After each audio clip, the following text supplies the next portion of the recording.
সদ্য টালিগঞ্জে মুক্তি পেয়েছে ঐথ সিনেমাটি। আর মজার বিষয় হচ্ছে ঐথ দিয়ে সিনেমার পরিচালক হিসেবে যাত্রা শুরু করা অর্ণব মুখোপাধ্যায়ও এই সিনেমায় অভিনয় করেছেন।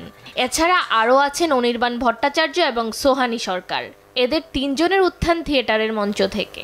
গত 7 বছর যাবৎ ঐথ মঞ্চে সফলতার শীর্ষে ছিল। 7 জন্মে আমি আপনার প্রেমে নতুন করে পড়তে পারি।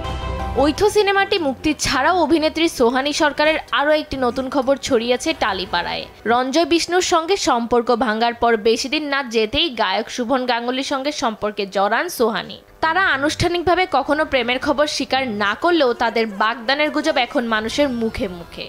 শোনা যাচ্ছে 18 জুলাই ছাদনাতলায় যাবেন এই তারকা জুটি। কলকাতার দর্শকরা এতদিন উইলিয়াম শেক্সপিয়ারের ওথেলো অবলম্বনে তৈরি ঐথ নাটকটি মঞ্চে উপভোগ করেছেন। এবার এই নাটকটি নিয়ে সিনেমা বানিয়েছেন পরিচালক অর্ণব মুখোপাধ্যায়।